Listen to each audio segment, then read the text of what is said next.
환난 날에 나를 부르라 그랬어요. 환난 날은 기도해야 할 날인 것입니다. 환난의 날은 그냥 보내면 안 되는 거예요. 환난의 날은 기도해야 하는 날이에요. 아멘. 야고보서 5장 13절에 보면 너희 중에 고난당하는 자가 있느냐 그는 기도할 것이요. 고난당할 때 기도하라 그랬어요. 고난의 날은 기도의 날입니다. 환난의 날은 기도의 날입니다. 고난이 왔을 때는 기도해야 할 때인 것입니다. 그냥 보내면 안 되는 거예요. 우리가 평소에도 기도해야 되지만 환난이 왔을 때는 기도해야 하는 날이고 고난이 왔을 때는 기도해야 되는 날인 것입니다. 아멘. 이와 같이 기도하지 않던 사람도 환난이 있고 고난이 있게 되면 어쩔 수 없이 기도하게 되는 것입니다. 왜 하나님께서는 사랑하는 자녀들에게 환난을 주시고 고난을 주시면서까지 기도하게 하실까요? 우리 한번 따라서 할까요? 그 이유는 축복하시기 위해서다. 축복하기 위해서다. 아멘. 누구든지 기도하면 영육 간의 축복을 받습니다. 그런데 많은 성도들은 문제가 생기지 아니하면 기도를 하지 않는 것입니다. 그래서 손해를 많이 보는 것입니다. 야고보서 4장 2절에 보면 너희가 얻지 못하면 구하지 아니하기 때문이요. 그렇게 말씀하고 있어요. 하나님 앞에 구하지 아니하기 때문에 받을 복을 받지 못한다는 것입니다.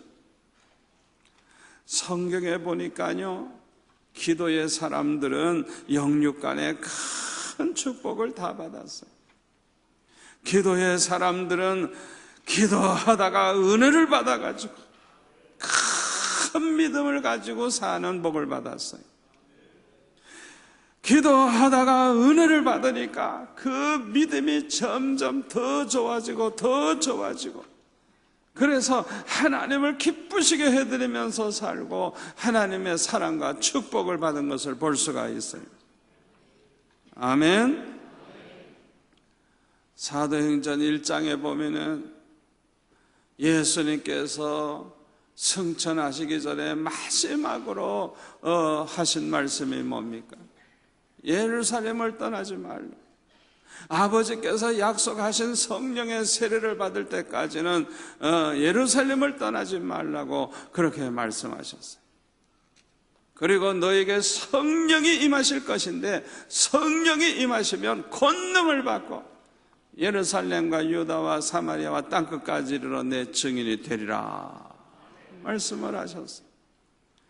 주님의 이 말씀을 순종해서 사도행전 1장 14절에 보면 120명의 성도들이 아주 전혀 기도에 힘썼다 그랬어요. 오로지 기도만 했다는 거예요, 그냥.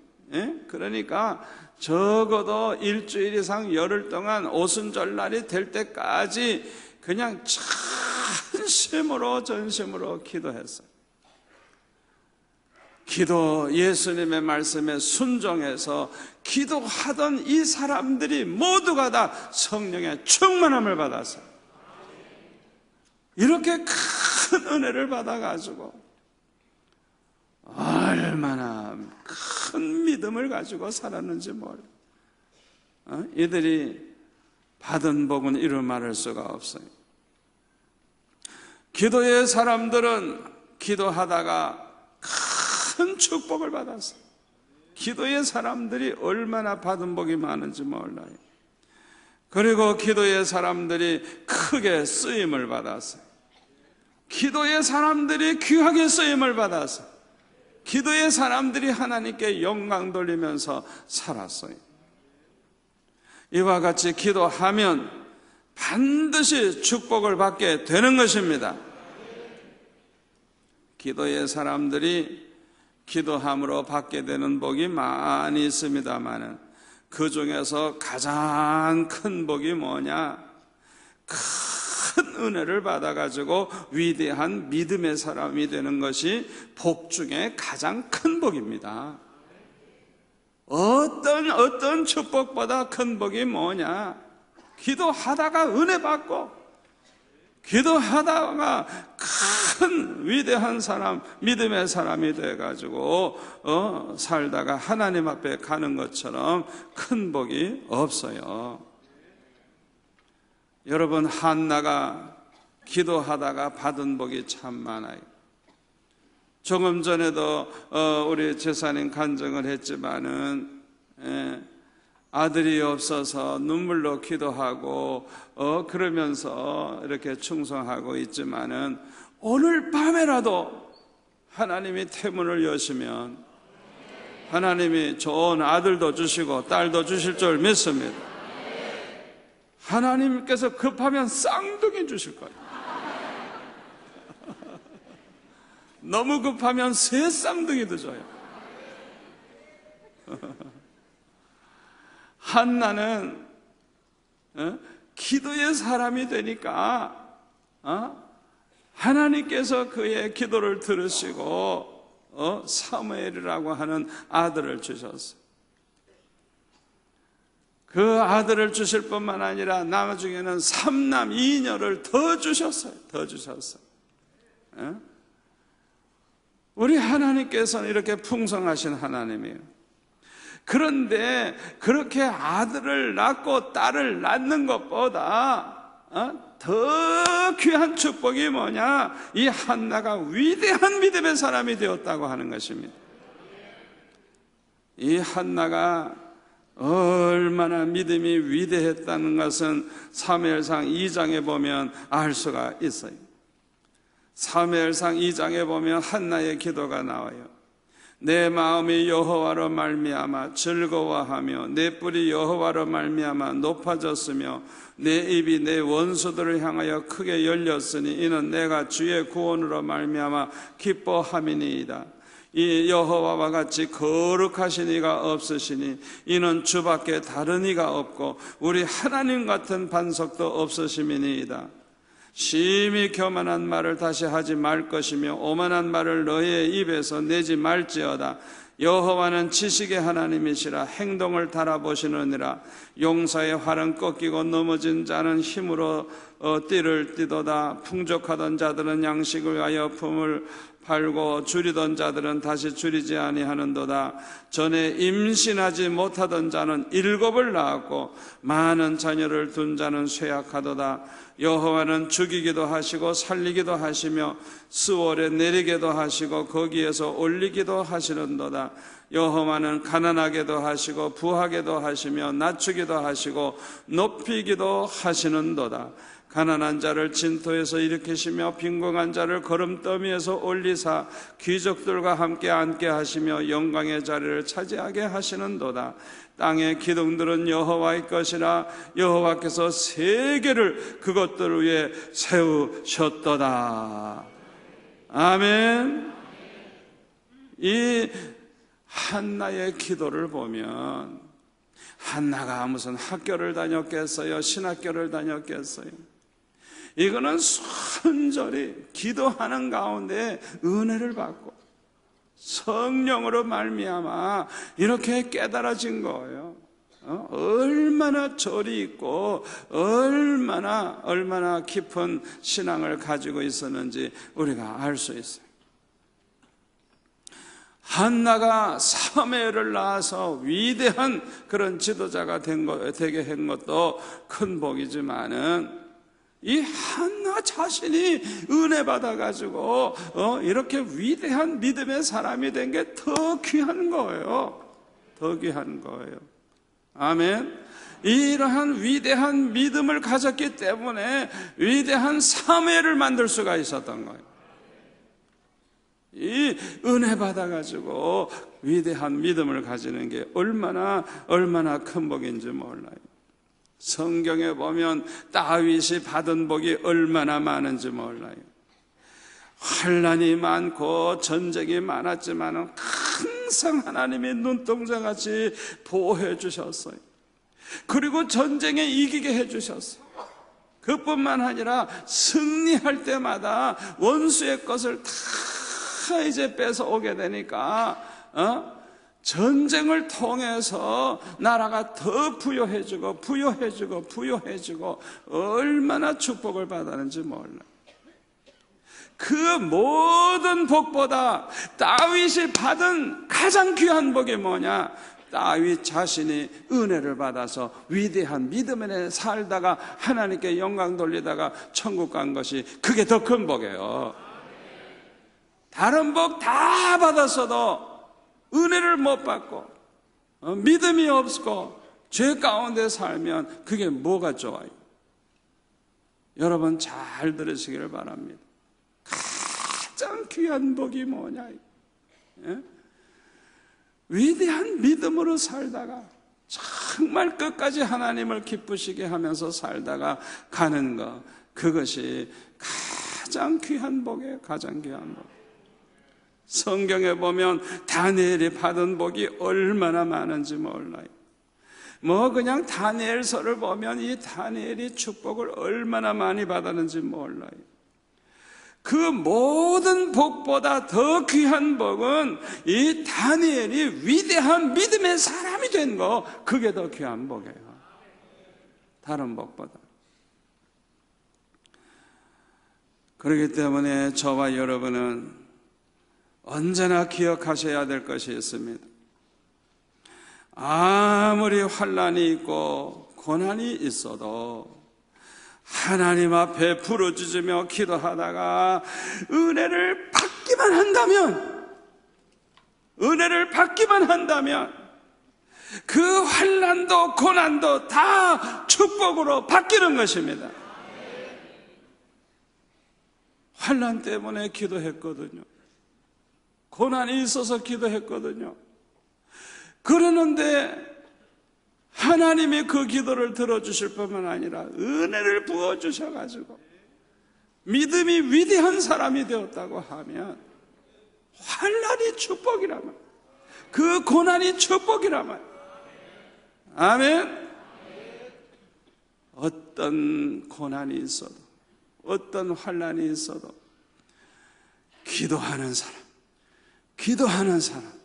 엎드리는 사람은 반드시 은혜 받게 되고 위대한 믿음을 가지게 돼서 축복으로 바뀐다는 걸 믿으시기를 바랍니다. 우리 교회 권사님 가운데 한 분이 남편이 예수를 안 믿었어요. 그리고 돈은 많이 벌어서 재산은 많은데 얼마나 핍박을 하는지 너무너무 지독해요. 너무너무 지독해. 막 그냥 때리기도 하고 교회를 못 가게 하고 그냥 이루 말할 수 없이 핍박을 했지만은 우리 권사님은 매를 맞아가면서도 그냥 어떤 어려움을 당하면서도 꿋꿋이 신앙을 지키고 자녀들을 믿음으로 잘 키웠어요. 그런데 그 권사님의 그 기도가 얼마나 힘이 있는지, 그 남편이 죽을 병에 걸렸어요. 죽을 병에 걸리니까 죽을 병 앞에서 큰 소리 칠 사람이 어디 있겠어요. 그 병에 걸리면 다 죽는 거예요. 얼마나 빨리 죽느냐 늦게 죽느냐 차이만 있지 다 죽는 거예요. 그러니까 이 남편이 하나님 앞에 나오기 시작을 했어요. 이야, 교회 나오기 시작을 하는데 얼마나 잘 믿는지, 얼마나 은혜를 받는지, 그냥 이 남편이 그냥 그 많은 재산을 가지고 얼마나 하나님을 위해서 바치며 얼마나 하나님을 위해서 사는지. 그 남편이 옛날엔 그렇게 예수 믿는 사람 무시하고 그렇게 핍박하던 사람이 그냥 양과 같이 그냥 그렇게 온유하고 착하고 겸손하고 자기 그 재산을 그냥 주님을 위해서 아낌없이 드리고 나누고 그렇게 주를 위해서 사는 그런 사람으로 변화가 되었어요. 이렇게 예수 믿고 은혜 받고 하나님을 위해 살게 되니까 그 죽을 병이 축복이에요. 축복. 그 죽을 병이 축복이에요. 축복. 그런데 빨리 안 죽는 거예요. 안 죽는 거예요. 하나님을 위해서 살 기회를 하나님이 주시기 위해서 기적적으로 그냥 건강이 회복돼 가지고 그렇게 주의를 하는 거예요. 이야, 그래서 참 하나님의 방법도 참 여러 가지다. 여러 가지다. 예? 그 죽을 병에 걸려서도 안 죽고 살아있는 것도 축복이지만은 그보다 더 큰 축복이 뭐예요? 예수 믿게 된 거, 은혜 받게 된 거, 주를 위해 헌신하게 된 거. 그렇게 되면 죽을 병 걸려도 그게 다 복이란 말이에요. 복이란 말이에요. 이해가 되십니까? 성경에 보니까 야곱이 형 에서가 죽이려고 해서 도망가는, 정처 없이 도망가는 그런 위기를 당했어요. 정신없이 도망을 가다가 형이 사냥꾼이니까 얼마나 몸이 날르겠어요. 그냥 금방 따라와서 죽일 수도 있으니까 죽으라고 뛰었을 거예요, 야곱이. 그런데 해가 져가지고 베델에서 하룻밤을 자게 됐을 때 아마 하나님 앞에 심각하게 기도했을 거예요.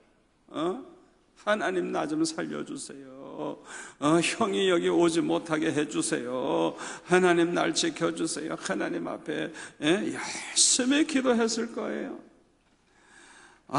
그런데 이 야곱이 그날 밤에 꿈속에서 하나님을 만나는 축복을 받았어요.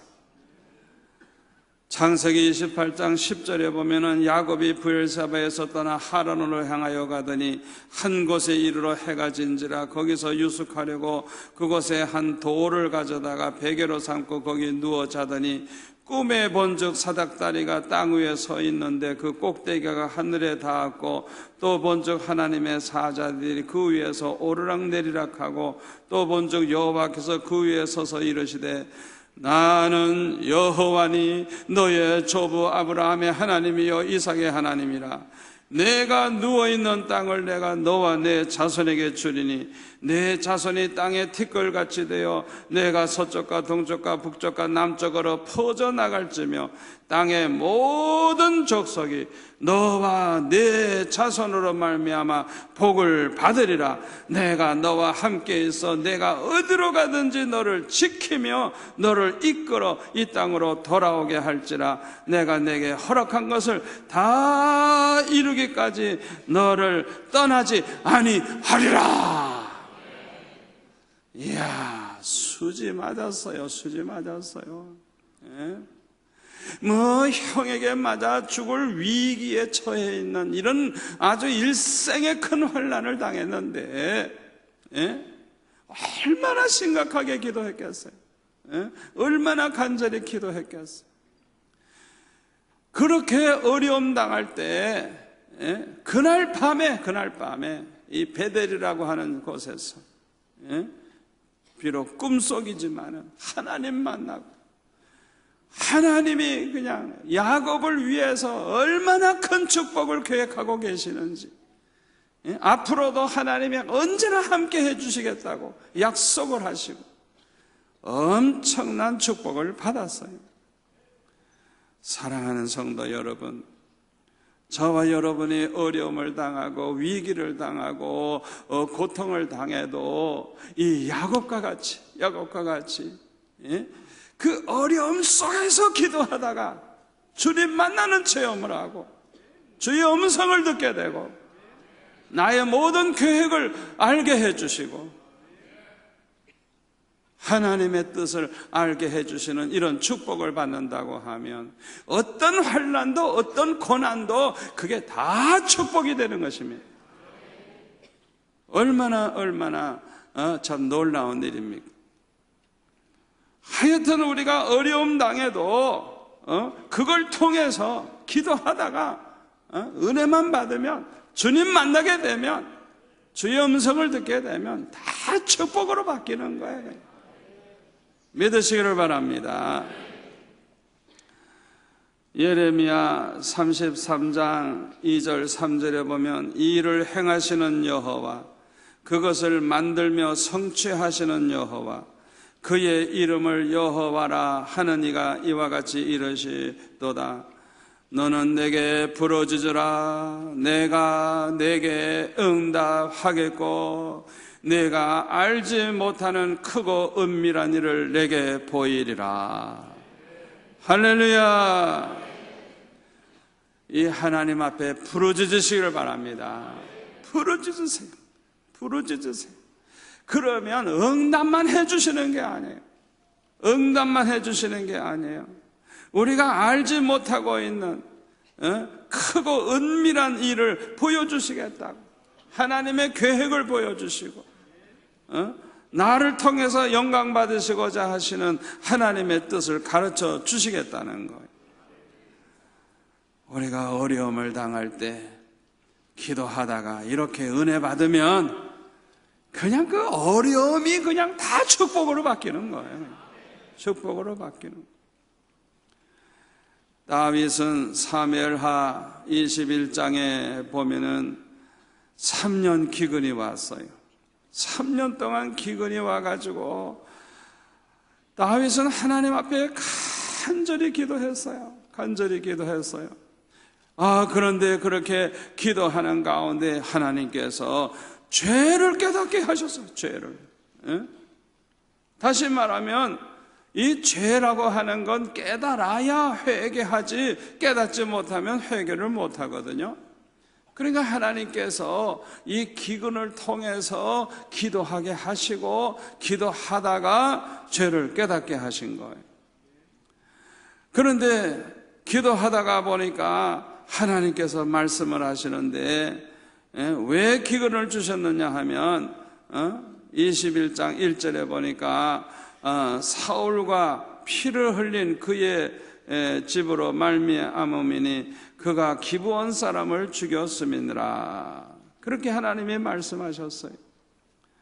기브온 사람은 하나님의 백성이 원래 아니죠. 그들은 아모리 사람 중에서 죽지 않고 멸하지 않고 남아있는 사람이죠. 이스라엘 백성들이 그들과 맹세를 했죠. 죽이지 않겠다고. 그런데 이 사울이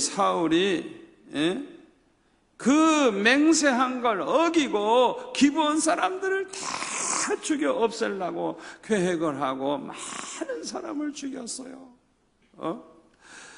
하나님 앞에서 맹세해놓고 안 지킨 거예요. 안 지킨 거예요. 그 죄를 회개하지 않고 있었던 거예요.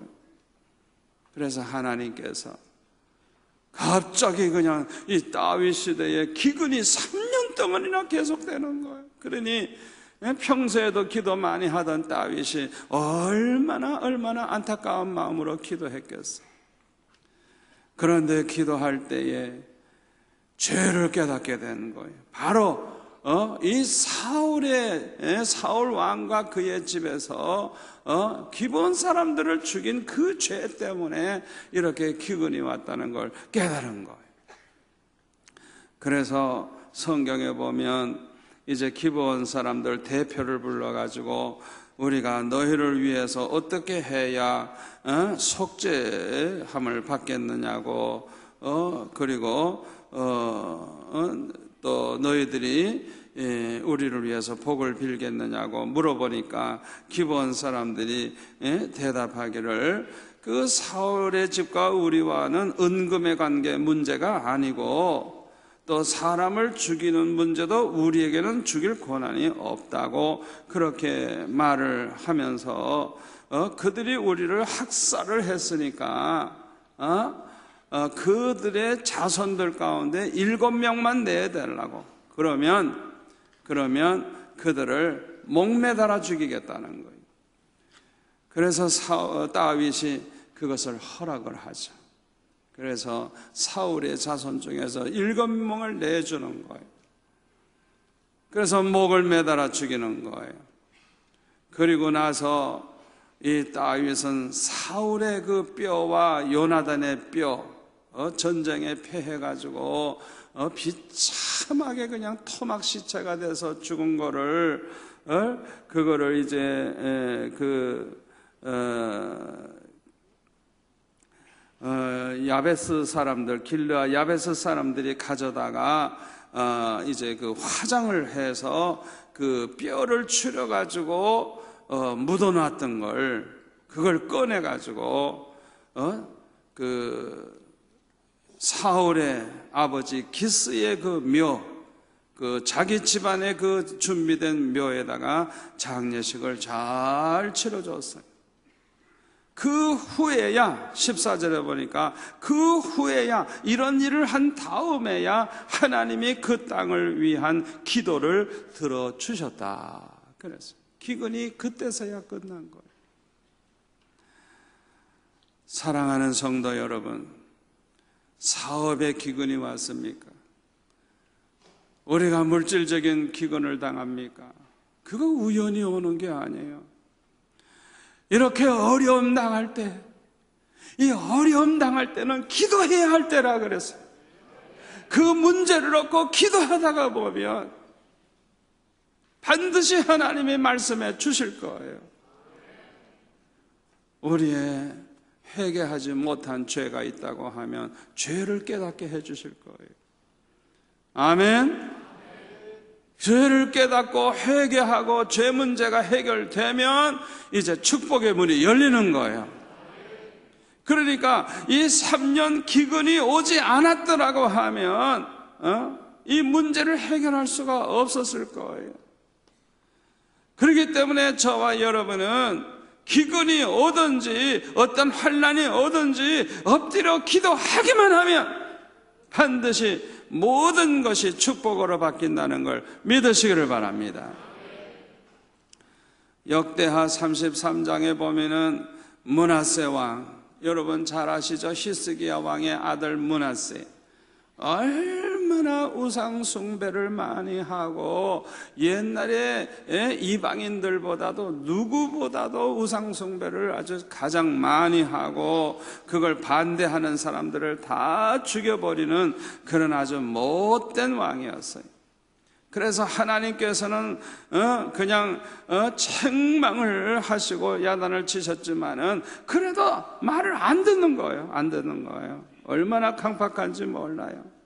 그래서 하나님께서는 아수르 왕의 군대 지휘관들을 보내가지고 치게 하시니까 그들이 그냥 므낫세를 사로잡고 쇠사를 쓸러 결박을 해가지고 바벨론으로 끌고 갔어요. 이제는 죽게 생긴 거예요. 이제는 마지막 길을 가는 거예요. 이렇게 환난을 당했을 때, 거기 12절에 보니까 환난을 당했을 때 그의 하나님 여호와께 간구하고 환난 때 기도하면 살 길이 열리는 거예요. 하나님 앞에 간구하고 그의 조상들의 하나님 앞에 크게 겸손하여 기도하였으므로 하나님이 그의 기도를 받으시고 그의 간구를 들으시사 그가 예루살렘에 돌아와서 다시 왕위에 앉게 하심에 므낫세가 그제서야 여호와께서 하나님이신 줄을 알았더라.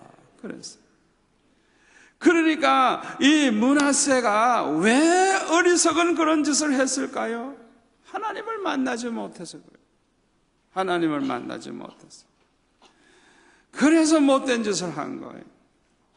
그런데 큰 환난을 당했을 때, 죽을 수밖에 없는 위기에 처해졌을 때 하나님 앞에 간구하니까 이런 사람의 기도도 하나님이 들으시고 응답해 주시고 모르던 하나님을 알게 해 주시고, 이야, 그러니까 이 므낫세에게 다가온 이 환난은 축복으로 바뀌는 거예요. 축복. 여러분, 환난 때는 기도할 때입니다. 환난이 왔을 때 기도해야 됩니다. 기도하면 하나님이 응답하시고, 기도하면 그 환난이 더 큰 축복을 가져다 준다는 걸 믿으시기를 바랍니다. 여러분, 환난 때 기도하는 게 얼마나 중요한지 몰라요. 베드로전서 4장 1절 2절에 보면 그리스도께서 이미 육체의 고난을 받으셨으니 너희도 같은 마음으로 갑옷을 삼으라. 이는 육체의 고난을 받은 자는 죄를 끝쳤음이니 그 후로는 다시 사람의 정욕을 따르지 않고 하나님의 뜻을 따라 육체의 남은 때를 살게 하려 함이라. 아멘. 육체의 고난이 오면 얼마나 괴로워요. 병이 들고 그냥 하루하루도 편안하게 잠을 못 잘 정도로 고통이 있는 사람 얼마나 괴로워요. 그러나 그 고난으로 말미암아 하나님 앞에 부르짖게 되고, 그 고난으로 말미암아 죄를 다 끊어버리게 되고, 그 고난으로 말미암아 이제는 정욕을 따라 살지 않고 하나님의 뜻을 따라서 살게 되었다고 하면 이 사람에게 다가온 고난은 축복으로 바뀌는 것입니다. 아멘. 그렇기 때문에 우리가 이렇게 고난이 왔을 때 하나님 앞에 기도하는 게 얼마나 중요한지 몰라요. 야고보서 1장 2절에 보면 내 형제들아 너희가 여러 가지 시험을 당하거든 온전히 기쁘게 여기라. 이는 너희의 믿음의 시련이 인내를 만들어내는 줄 너희가 알미라. 인내를 온전히 이루라. 이는 너희로 온전하고 구비하여 조금도 부족함이 없게 하려 함이라. 아멘. 여러 가지 시험을 당하거든 온전히 기쁘게 여기라. 왜?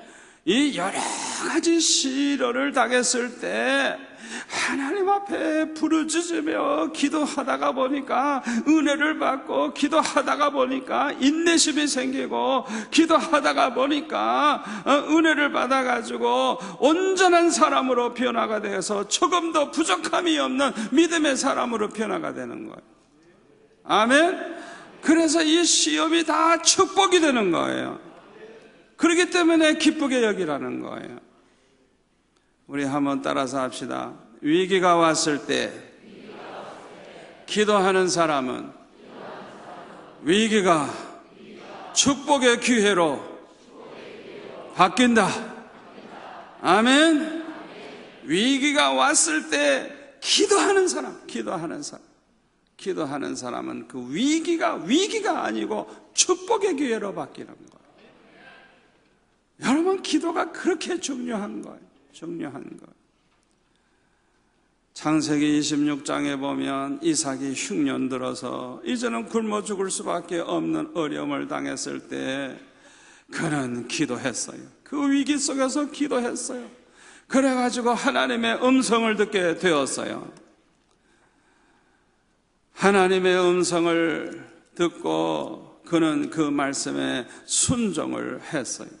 창세기 26장에 보면은 그 흉년 들었을 때 하나님께서 이삭에게 나타나셔서 이렇게 말씀하셨어요. 애굽으로 내려가지 말고 내가 내게 지시하는 땅에 거주하라. 이 땅에 거류하면 내가 너와 함께 있어 내게 복을 주고 내가 이 모든 땅을 너와 내 자손에게 주리라. 내가 내 아버지 아브라함에게 맹세한 것을 이루어 내 자손을 하늘의 별과 같이 번성하게 하며 이 모든 땅을 내 자손에게 주리니 내 자손으로 말미암아 천하 만민이 복을 받으리라.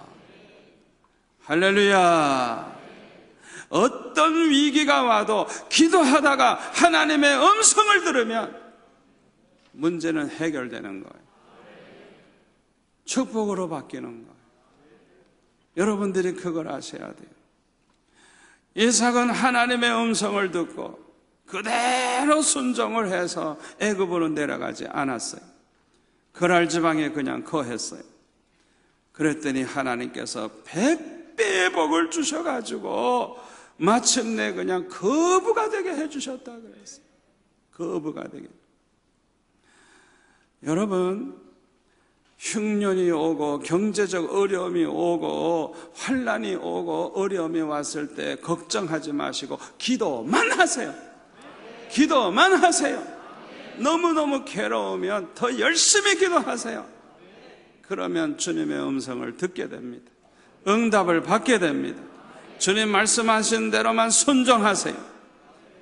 아무것도 걱정할 필요가 없어요. 아무리 흉년 들고 어려움이 와도 이렇게 하나님 앞에 응답받은 사람에게는 100배의 축복을 받는 거예요. 거부가 되는 거예요.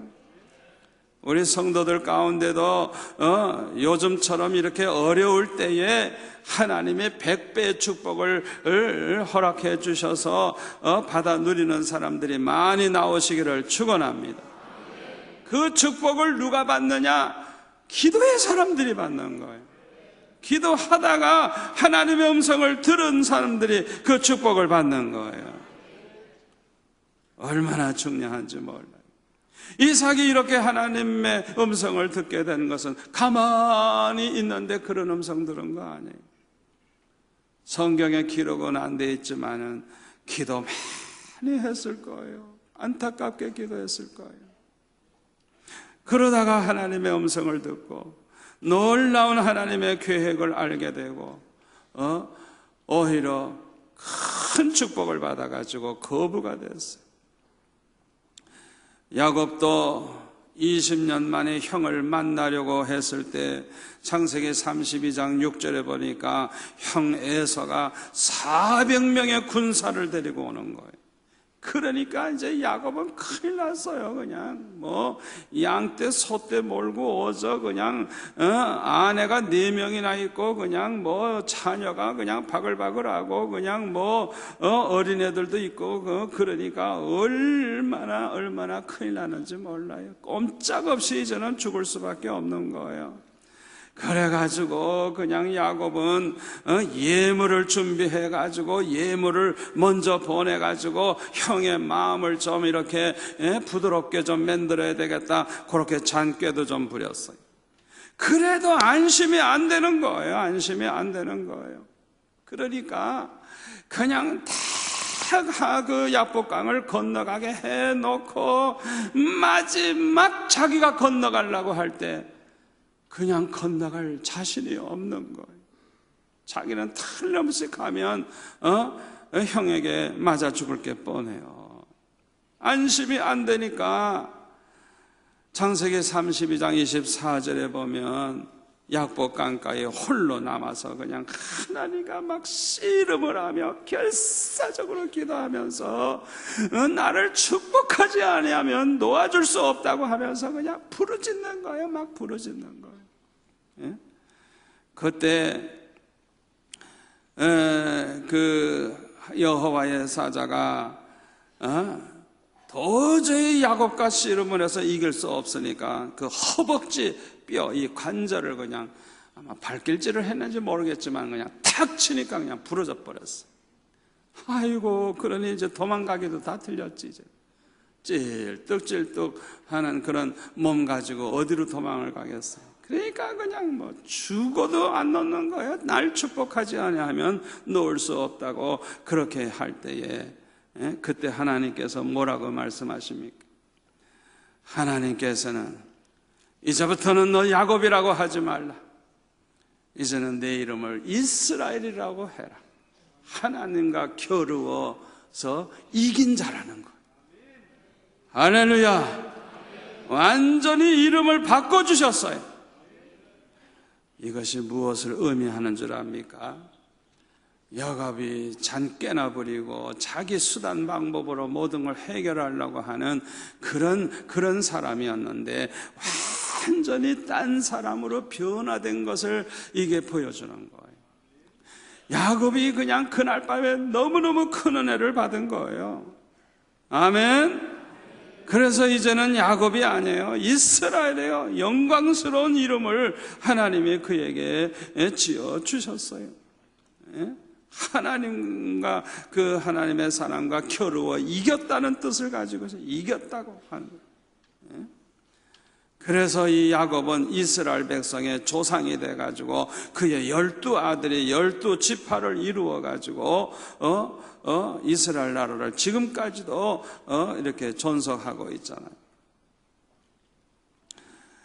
하여튼 위기가 왔을 때 야곱처럼 기도하면 그 위기가 축복의 기회로 바뀌는 것입니다. 엄청난 축복. 잠시 누리는 축복이 아니에요. 그냥 대대손손 자자손손 받아 누리를 그 축복을 약속받았어요. 할렐루야. 얼마나 이 환난 때, 위기 때 기도하는 게 중요한가를 우리가 깨닫게 됩니다. 역대하 14장 9절에 보면 유다왕 아사왕 때는 구스 사람 세라가 100만 군대와 병거 300대를 거느리고 쳐들어왔어요.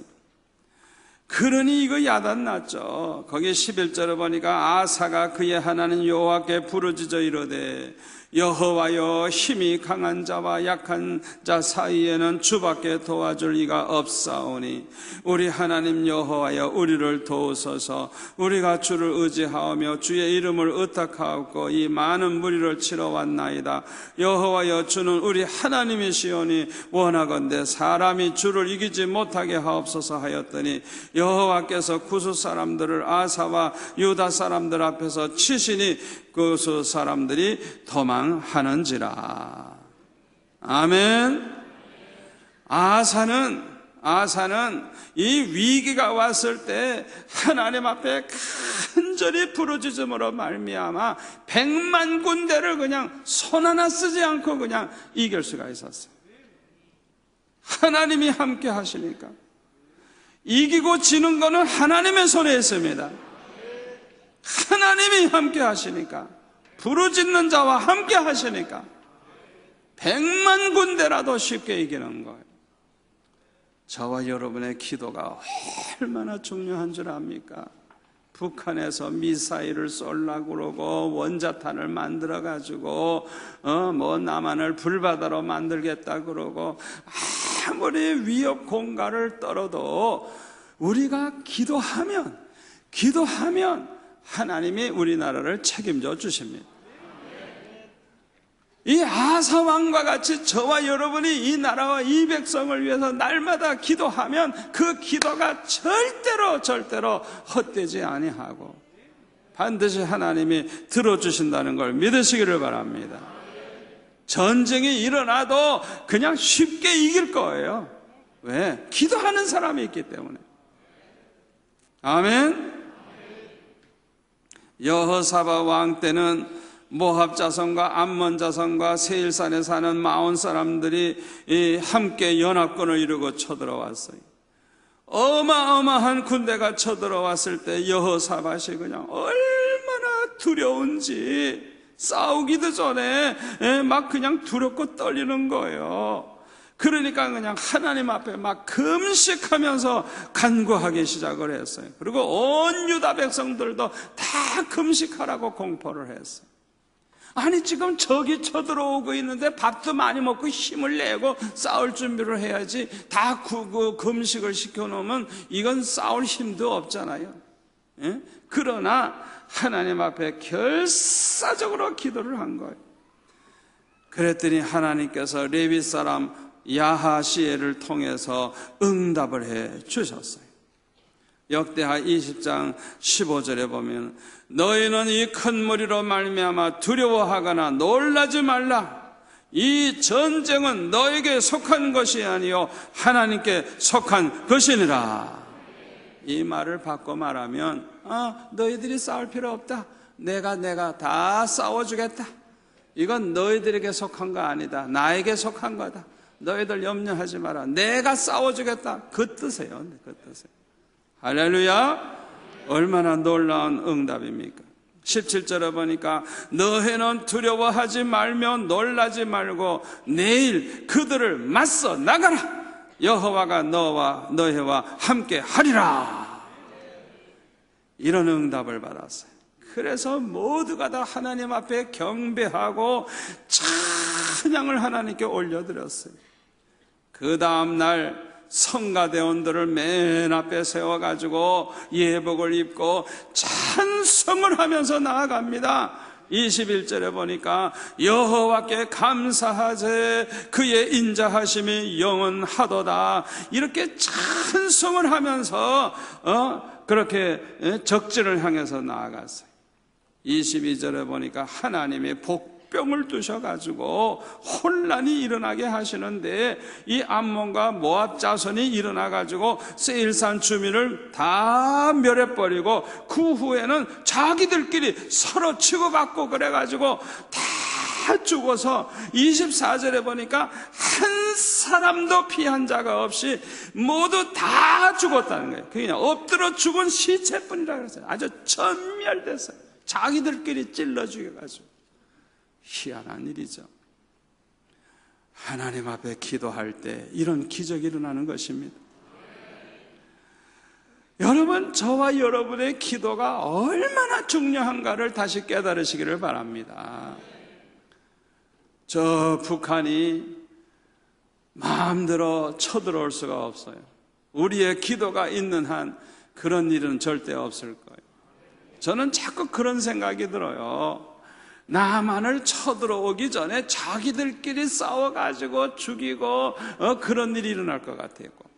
저는 자꾸 그런 생각이 들어요.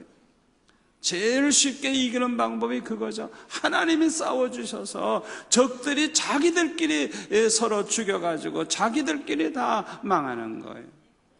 우리가 피 흘릴 필요가 없는 거예요. 여호사밧 왕 때 일어난 이 역사가 우리나라에도 일어나기를 축원합니다. 소원합니다.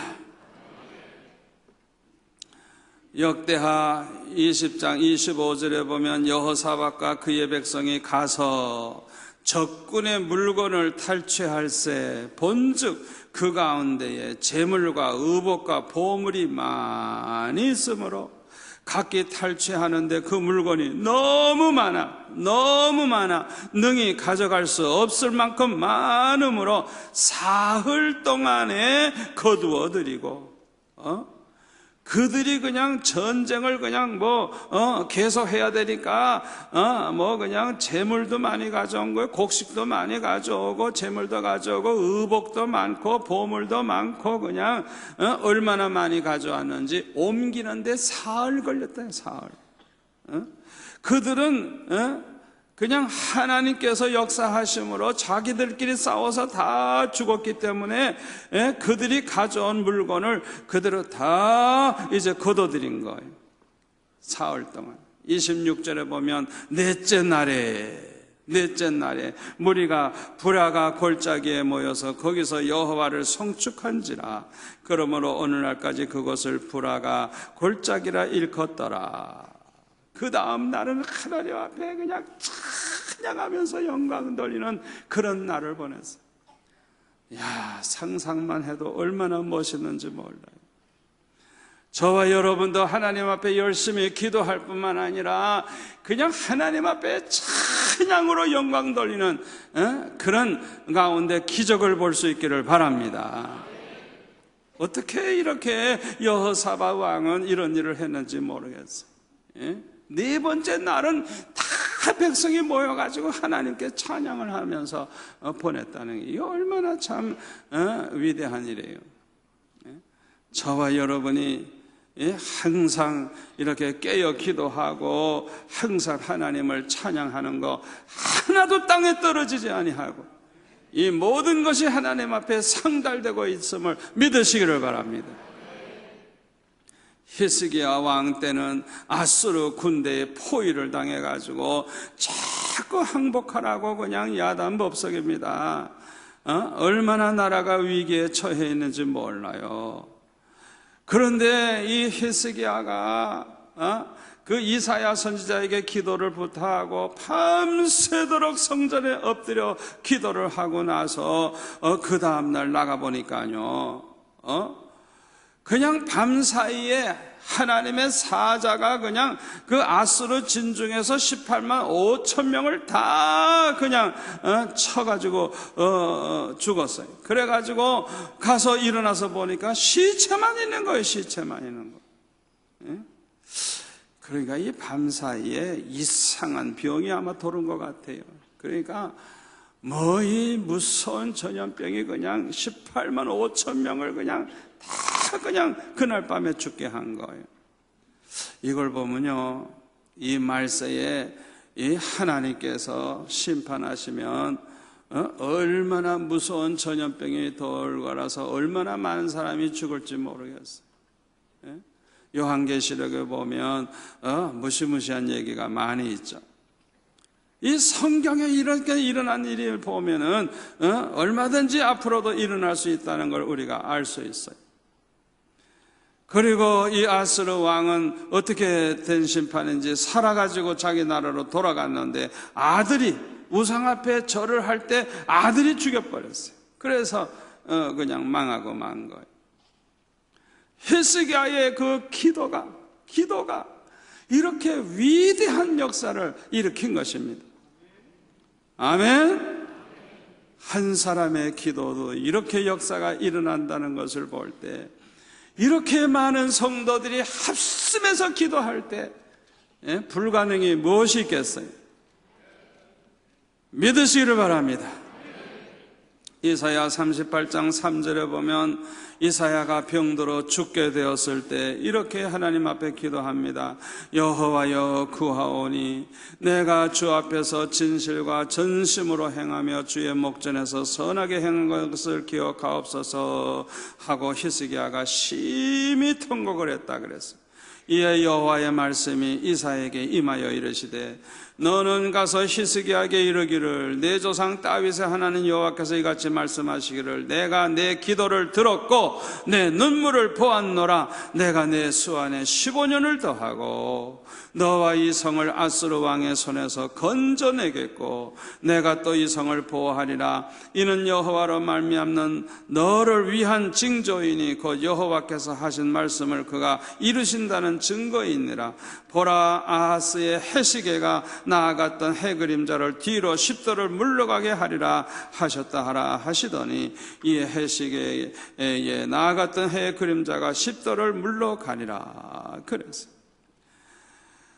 히스기야는 또 자기가 죽을 병에 걸렸을 때 낙심하지 아니하고 벽을 향하여 앉아가지고 전심으로 간구할 때 하나님이 그 기도를 들으시고 15년을 연장을 시켜주셨어요. 할렐루야. 그뿐만 아니라 아수르 군사에게도 망하지 않게 해주시겠다고 이 성을 보호해 주시겠다는 약속을 또 받았어요.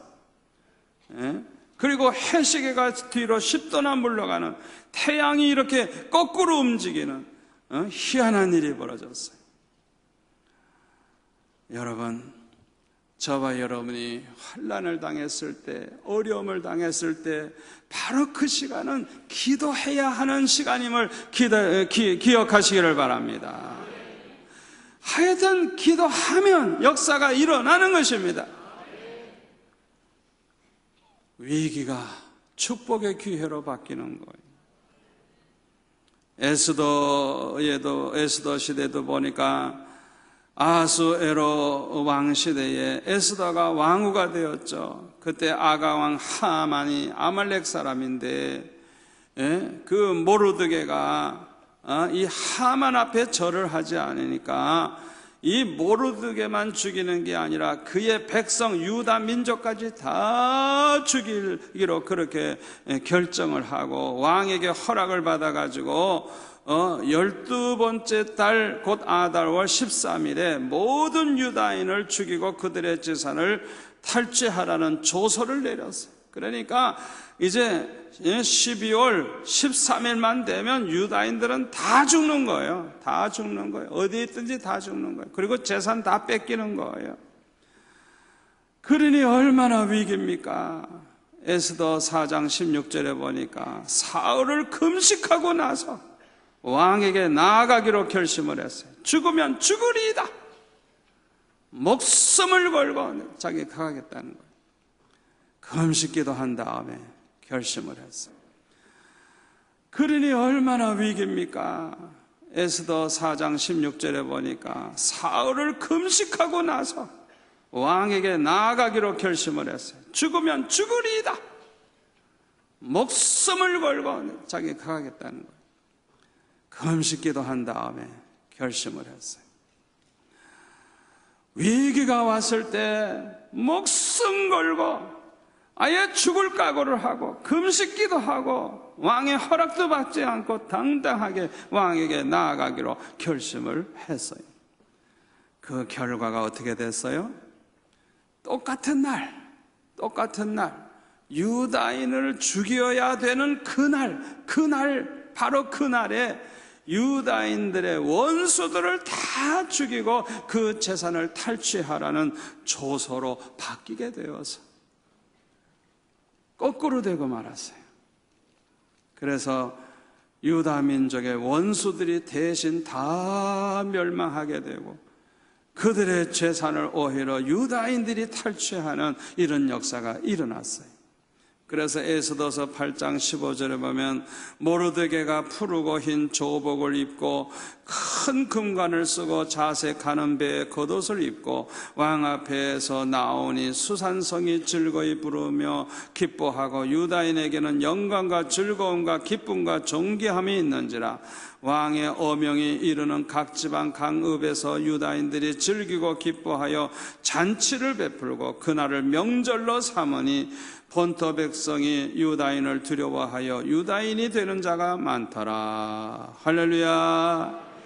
에스더 9장 20절에 보면 모르드게가 이 일을 기록하고 아수에로 왕의 각 지방에 있는 모든 유다인에게 원근을 막론하고 글을 보내어 이르기를 한 규례를 세워 해마다 아달월 12월입니다. 아달월 14일과 15일을 지키라. 이달 이날에 유다인들이 대적에게서 벗어나서 평안함을 얻어 슬픔이 변하여 기쁨이 되고 애통이 변하여 길한 날이 되었으니 이 두 날을 지켜 잔치를 베풀고 즐기며 서로 예물을 주며 가난한 자를 구제하라. 그렇게 말을 했다고 기록되어 있습니다. 사랑하는 성도 여러분, 결코 헛된 기도는 없습니다. 따라서 합시다. 헛된 기도는 없다. 헛된 기도는 없다. 결코 헛된 기도는 없어요. 헛된 기도는 없어요. 성경에 보면 다윗의 기도는 그 기도가 다 이루어지기까지 많은 시간이 걸렸어요. 얼마나 걸렸느냐? 사울 왕이 죽을 때까지 해결이 안 됐어요. 사울 왕이 40년 동안 왕 노릇을 했거든요. 오래 살았어요. 오래 살았어요. 40세 왕 돼가지고 80세까지 살았어요. 그러니까 이 사울이 죽는 날까지는 다윗은 계속 위기예요. 계속 위기. 그의 기도가 너무너무 응답이 빨리 안 되는 거예요. 해결이 안 되는 거예요. 너무 많은 시간이 걸렸어요. 그러나 이 다윗의 기도는 결코 헛된 기도가 아니었습니다. 하나님께서는 비록 사울은 아직 죽지 않았지만은 항상 지켜 보호해 주심으로 사울에게 붙잡히지 않게 하셨어요. 아멘. 아무리 포위를 하고 아무리 다윗을 붙잡으려고 그래도 하나님께서 보호하시니까 붙잡히지 않았어요. 그리고 수많은 전쟁에 참전을 했어도 부상당한 적도 없고 죽지도 않았어요. 죽고 사는 것은 하나님의 손에 있습니다. 하나님이 살려주시면 안 죽어요. 안 죽어요. 아무리 전쟁에 나가서 총알이 비오듯 해도 안 죽어요. 아멘. 그리고 날마다 하나님이 함께 하심을 체험을 했고 언제나 승리하는 복을 받았어요. 그래서 점점 더 강해졌고 아주 부요해졌어요. 그뿐만 아니라 시편을 보면 다윗의 신앙이 얼마나 깊고 얼마나 그 신앙이 좋아졌는지 몰라요.